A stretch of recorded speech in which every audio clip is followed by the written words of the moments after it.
ছাত্রছাত্রীর জীবন নিয়ে খেলা করছে কেন? কেন্দ্র শিক্ষামন্ত্রী জবাব দাও। জবাব তোমায় দিতে হবে। নেট কেলেঙ্কারি হলো কেন? বিজেপি সরকার জবাব দাও। নেট কেলেঙ্কারি হলো কেন? কেন্দ্র শিক্ষামন্ত্রী জবাব চাই। জবাব তোমায় দিতে হবে। জবাব তোমায় দিতে হবে। আপনারা বিগত দিন থেকেই জানেন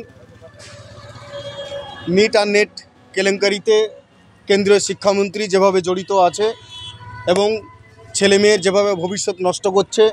কেন্দ্র সরকার শুধু শিক্ষাঙ্গনে নয়, প্রতিটা মানুষের জীবন নষ্ট করে দিয়েছে এই কেন্দ্রীয় অপদার্থ মন্ত্রীরা, যারা গায়ের জোরে কেন্দ্রীয় সরকারের ক্ষমতায় বসে আছে সাধারণ ছাত্রছাত্রী পঠন পাঠনের বিষয় নিয়ে, এবং যেভাবে নেট এবং নিট পরীক্ষার ব্যর্থতা, সেই ব্যর্থতার আমরা তৃণমূল ছাত্র পরিষদের পক্ষ থেকে আমরা ধিক্কার জানাই কেন্দ্রর শিক্ষামন্ত্রীকে এবং তৃণমূল ছাত্র পরিষদের রাজ্যের পক্ষ থেকে, এবং তৃণাঙ্কুর ভট্টাচার্যর নির্দেশ মতো আমরা পথে নেমেছি এবং প্রতিটা কলেজ গেটে আমরা এর ধিক্কার জানাই যে সাধারণ ছেলেমেয়ের যেভাবে শিক্ষা নিয়ে চিলিমিনি খেলছে এবং বিভিন্ন পরীক্ষাতে কেন্দ্রর এক্সামে নিট থেকে আরম্ভ করে জয়েন্ট থেকে আরম্ভ করে নেট থেকে আরম্ভ করে বিভিন্ন বিষয়ে ছাত্রছাত্রীর জীবন নিয়ে খেলা করছে।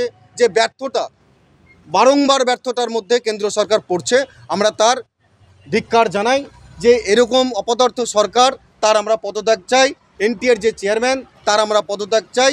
সে পদত্যাগ চাওয়ার আমরা এতে আজকে আমরা ধর্ণা মঞ্চে আছি। আমরা প্রতিটা কলেজ গেটে আমরা এইভাবে আমাদের কন্টিনিউটা চলবে, আমাদের কন্টিনিউ চলবে। আমাদেরকে রাজ্য থেকে যেভাবে পারমিশন দিবে, যেভাবে আমাদেরকে বলে দেবে, আমরা সেভাবে প্রতিনিয়ত প্রতিদিন আমাদের এই চলবে।